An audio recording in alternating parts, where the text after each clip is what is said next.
Enjoy the warm sunshine whilst it lasts. The BBC has something for everyone. Everyone. How about a full throttle tango? Or a high-ranking corrupt police officer with a soft centre. What about banger after banger?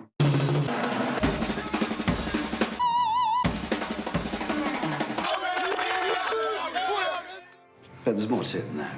the BBC is a unique experiment. It's a bridge between us. A common ground between us. the BBC? There's something that belongs to all of us. Every one of us.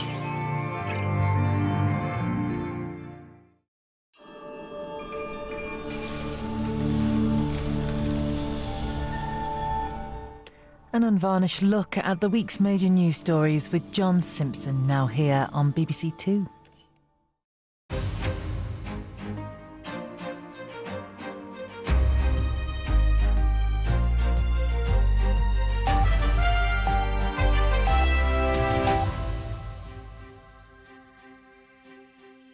Hello and welcome to Unspun World, where we ask the BBC's experts globally to explain what's going on in our world. This is the BBC's headquarters, new broadcasting house in London. Russia's war with Ukraine becomes more vicious and destructive by the week, and its effects are spreading wider and wider. Now it's starting to influence the nuclear talks with Iran. At the last moment, we had this Ukrainian war and Russia suddenly sort of coming up with a new demand. But what about the war which seems entirely forgotten? The war in Yemen, which has been going on for more than 7 years. It's a horrific war and really catastrophic situation on the ground. And I find it very difficult to see how little interest there is into the war in Yemen. The war in Ukraine has spread to the world of sport. Roman Abramovich's ownership of Chelsea Football Club is forcing Britain and other countries to face up to the question of billionaires seeking to sports wash their questionable money. It's not a good look for the reputation of the Premier League or for its club. So there is a growing sense that something has to be done.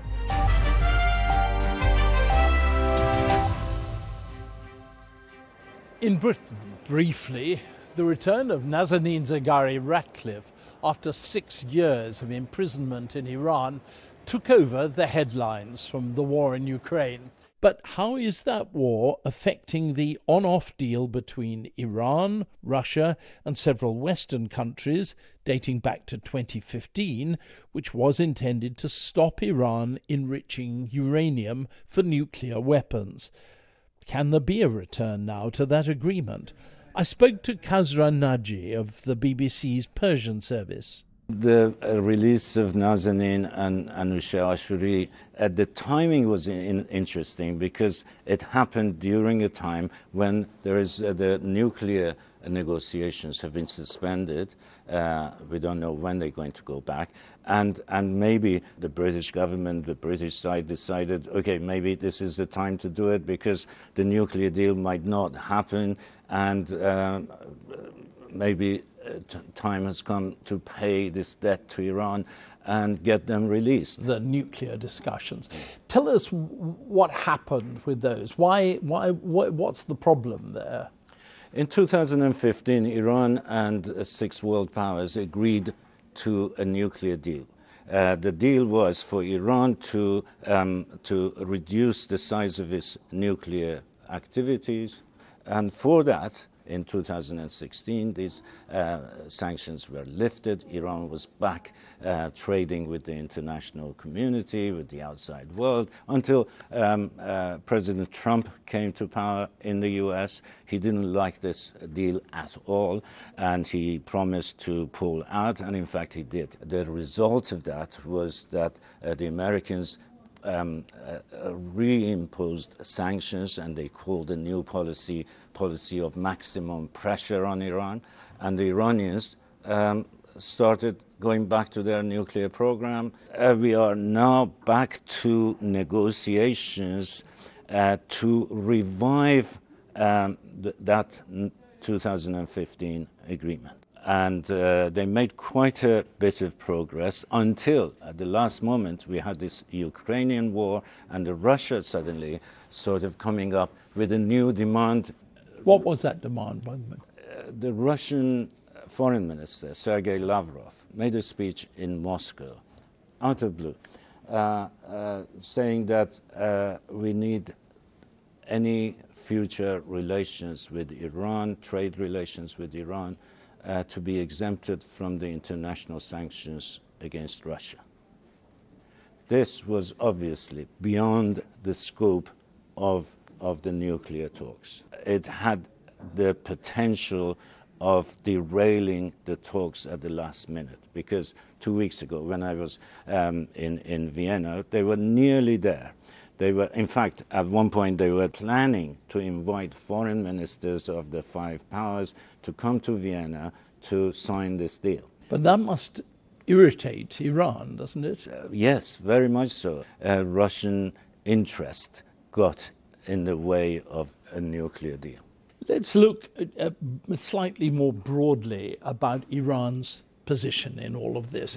It hasn't really been in favor of the war, but it hasn't criticized Russia at all. And it is starting to edge its way towards both China and Russia in international affairs, isn't it? Away from any kind of Western links towards the East. Iran has been looking to the East for some years now, probably best part of 15 years. The pressure from the United States and the West is so much, the sanctions, so on and so forth, that Iranians have decided that, okay, we're going to look to the East. Economic cooperation with China, cooperation with Russia, this is our policy. And that has been gaining strength over the years. What happens now in this new context of war in Ukraine is that that policy is being challenged now. And for Iran, the time has come to, in a sense, sort out its priorities vis-a-vis Russia. Also, there is an impact on China too, in a sense, because if in the nuclear talks Russia sticks to its demands, then there is fear that China might also support Russian position in the nuclear talks. So then we will have even a bigger problem, that suddenly Russia and China are not playing ball in the nuclear deal, and nuclear deal will collapse. Western countries have devoted huge amounts of attention to the war in Ukraine.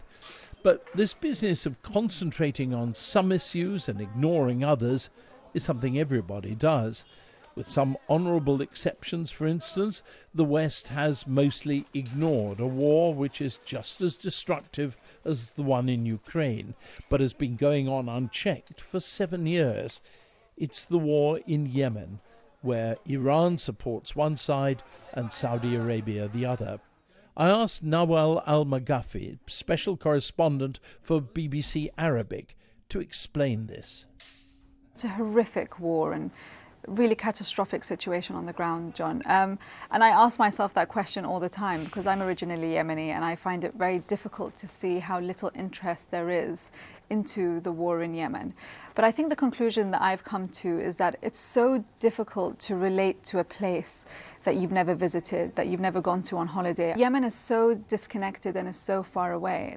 And essentially it's a proxy war between Saudi Arabia and Iran, isn't it? This war didn't start as a proxy war between the Saudis and the Iranians. This was a war that began because of frustrations on the ground after the Arab Spring. And it was effectively a coup. The president had to flee to the south, to Aden, and then he fled to Saudi Arabia, where he's been in exile ever since. And that's how the war first began. The coalition, led by Saudi Arabia, began its assault in March of 2015, effectively to reinstate the Yemeni government back into the capital Sana'a. But here we are at 2022, and the government is still in exile in Saudi Arabia. How come neither side's been able to win?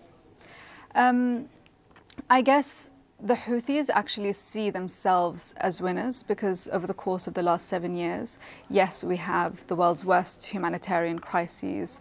We have, a catastrophic situation on the ground, but they are stronger than they've ever been before, and they have control of the most populated part of the country, the north of Yemen.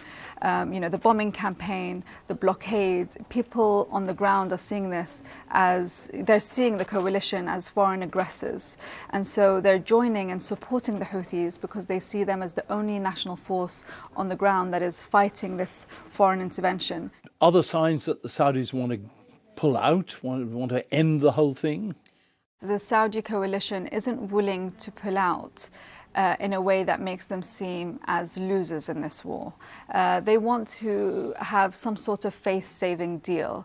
And that's why they've, the Gulf bloc proposed peace negotiations last week.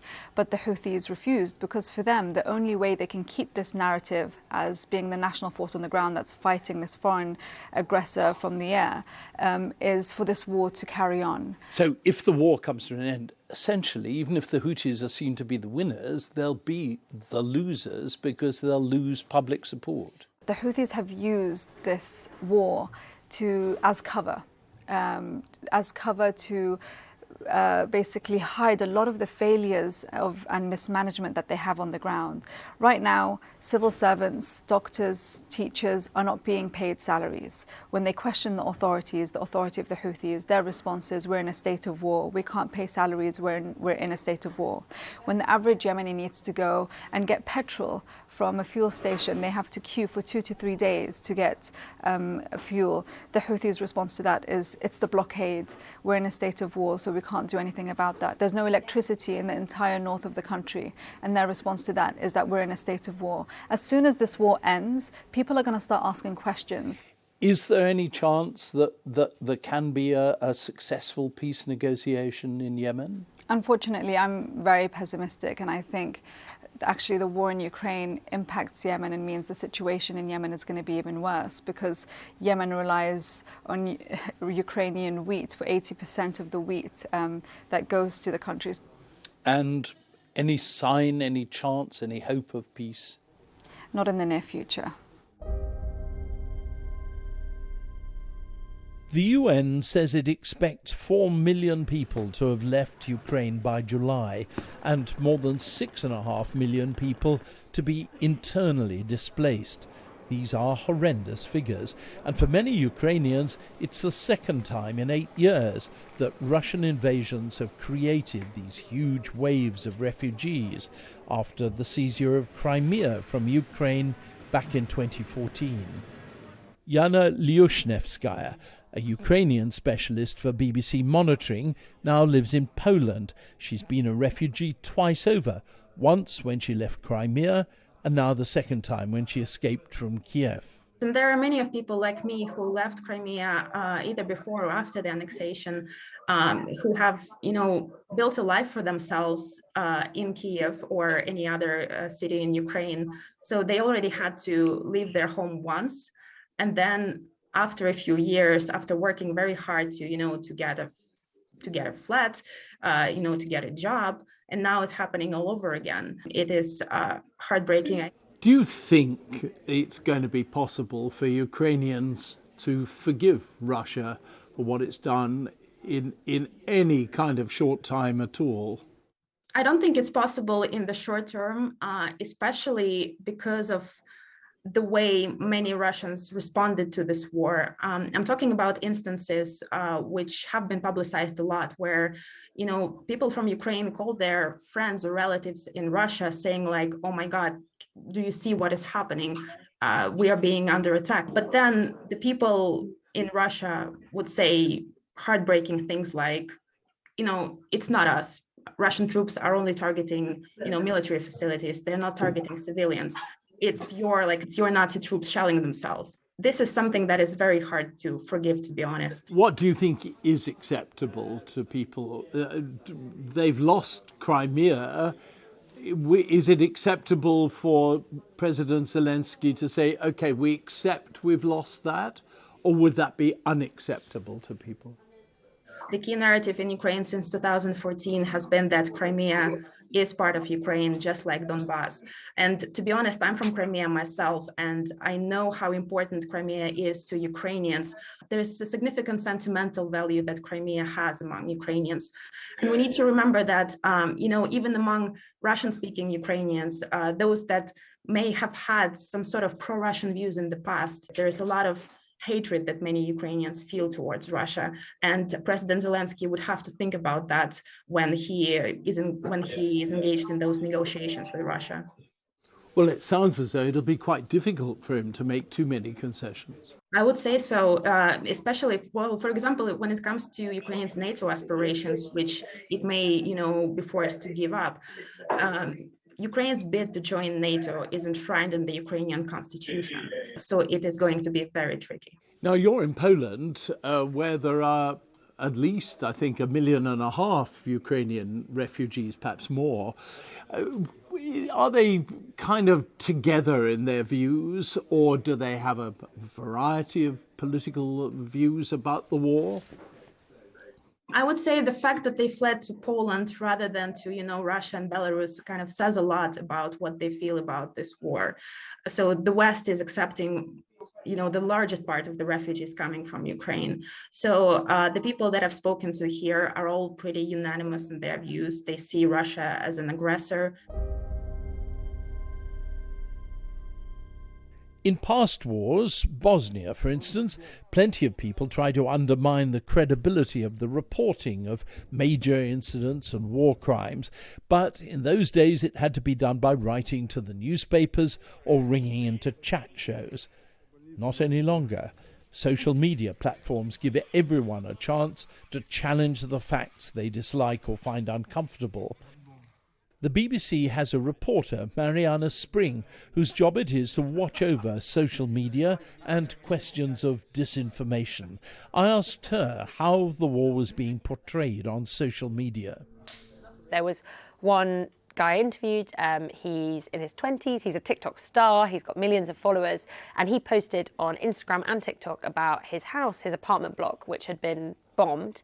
He was greeted by hundreds of comments from pro-Russia trolls telling him, "You're lying, it's not true, this didn't happen." And that kind of disinformation effort and trolling we've seen happening across the social media sites, and it's one that the social media sites have been playing catch up with. A lot of the major platforms have done quite well at getting on top of this disinformation. But when it comes to sites like TikTok and then also Telegram, which is a messaging app similar to a mixture between Facebook and WhatsApp, when it comes to those, we've noticed that they've been slower at taking down and tackling this kind of content. And so you've seen, particularly on TikTok, how pro-Russia accounts that promote falsehoods about how the war is staged or even that crisis actors might be involved have gone particularly viral. But when I've got in touch with them about it, they've told us that they are investing more in tackling disinformation on their sites.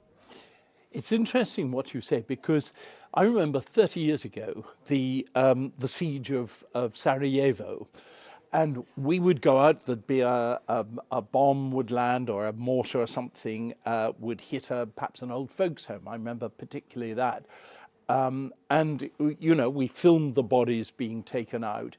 And there was an immediate deluge of people saying, these are just mannequins out of shop windows. These are actors. This all seems to be happening again 30 years later. It definitely is happening, and around Mariupol in particular, we've seen several of these tactics deployed in order to suggest that some of the most shocking events, particularly the bombing of the maternity hospital and also the bombing of the theatre, didn't happen as evidence would suggest, and that they are somehow staged. And you can't think of something that's more distressing, particularly for the individuals who have been hurt and who are victims of this violence, to be told that, no, you're part of a plot, this isn't happening, you are actually, you're being paid. Another theme that's come up quite a lot is that actually nowadays there are quite a lot of people whose job it is, including in Ukraine or in Russia, to be influencers, beauty influencers. And we saw around the bombing of the maternity hospital that there was one woman who is a beauty influencer, who's also called Mariana, like me, who was accused of acting, of staging this attack, of pretending to be injured, because they said, oh look, she's a pregnant beauty blogger, we know, you know, she has form at being able to pose in front of the camera. Is this government influenced, or is it coming just from individuals? You can begin to understand how something that pops up on a Telegram channel, a pro-Kremlin Telegram channel, will then be picked up by state media and also by even government sources. So you get the interaction of the ordinary people and the state. It's quite a difficult thing to counter. If you're constantly told the same thing, not just for several hours or months, but years and years, you can see how you are very susceptible to the kinds of narratives that are being pushed by your media or by the government. And we've certainly seen that playing out in Russia. You see how that same narrative plays out, this idea that Ukraine is somehow attacking itself and Russia is not responsible for the harm being caused. But I also think it's actually trying to make sense of something that's almost too big and too horrible to get your head around, to think, could someone really do that? Isn't it a relatively small proportion of people who are convinced by the pictures they see and so forth? There's not only information campaigns that occur prior to that, where Russia is trying to set a certain narrative around what's happening and who's guilty of what, but we see them in reaction to those events as well. And they stop us being able to figure out what's happening on the ground. They stop us being able to work out who's suffering and who's harmed and who's been hurt by whom. It really affects those who are being targeted, those who are being told that what they're living isn't what they're living, that the reality of the horror before them is being denied to them. But it also has huge implications for how this ends and what happens, because if people don't really understand the truth of what's happening in Ukraine, what does that mean for Russia? What does that mean going forward? It's extraordinary to see how the Ukraine crisis has spread out across the globe, affecting all sorts of unexpected areas. British football, for instance. In 2003, the Russian oligarch Roman Abramovich bought Chelsea Football Club and pumped so much money into it that the English Premier League was transformed and became arguably the world's dominant force in football. Now Abramovich has been forced to put Chelsea up for sale, and the question of who owns football clubs has become immensely important. Dan Rowan, the BBC's sports editor.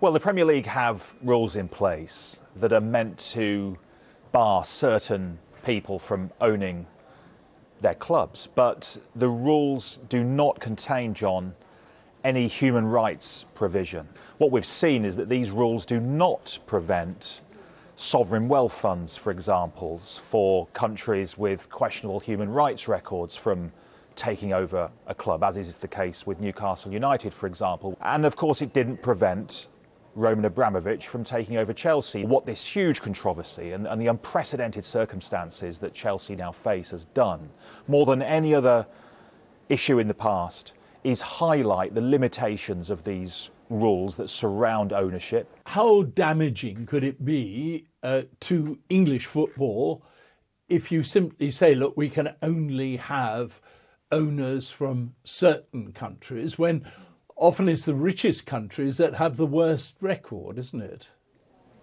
Well, certainly if you look at the likes of Saudi Arabia and Newcastle United, as we've mentioned, but also Abu Dhabi, Sheikh Mansour, who is the brother of the Crown Prince of Abu Dhabi. He's also the Deputy Prime Minister of the United Arab Emirates. He effectively owns Manchester City, and you only need to look at the level of investment that owner has put into that club. It's got them huge success on the pitch, but there's also been investment in the local area, in the east of Manchester. It's created jobs and regeneration. So some argue that there is definitely a positive side to all this. And of course, what these clubs are doing is merely reflecting the wider policy of the government when it comes to inward investment and trade. And we know that, for example, in the case of Saudi Arabia, there's a huge amount of trade done between Britain and Saudi Arabia. In fact, we sell lots of arms to Saudi Arabia as well. And so many would argue that it would be wrong or unfair to expect football to reject such opportunities for investment. Chelsea's in limbo right now. Its owner has been disqualified. It's been frozen as an asset. It now has to be sold. There's a huge amount of uncertainty over what the future holds for that club. And of course, it's not a good look when you have Chelsea fans singing the name of Roman Abramovich, when you have Newcastle United fans supportive of the Crown Prince of Saudi Arabia, given the human rights issues that he stands accused of right now. And so this is not a good look for the reputation of the Premier League or for its club. So there is a growing sense that something has to be done. I'm a Chelsea supporter. I follow a team which has gone shooting up right up to the top of the league, which has won endless awards and cups and competitions. And it's because of Roman Abramovich. He actually changed the nature of English football, didn't he? Yes, he was undoubtedly a game changer, John. I think in terms of the level of expenditure, but also in terms of the profile of the league. Now, you now have a situation where the British government have accused Abramovich of being a pro-Kremlin oligarch, of having very close ties to Putin, of benefiting financially from that relationship. And Abramovich's representatives have always denied direct links with Putin. But if the government are correct, of course, what it does is raise huge questions over the source of his wealth and the motivation for him buying into Chelsea. And it leaves Chelsea fans like you, John, with a very uncomfortable fear, I suspect, which is that your club may have been used for sports washing. Dan Roan, the BBC sports editor. As the war in Ukraine drags on, with Ukrainian forces defending their country far more effectively than Vladimir Putin and his military leaders expected, Russian tactics become even fiercer and more devastating to civilians. The real question now is, will Putin feel he's got to move towards negotiation with Ukraine, or will he go for even nastier and more destructive weapons to try to force Ukraine to its knees? A worrying question with which to end this week's Unspun World On. Until the next time, thank you for joining me.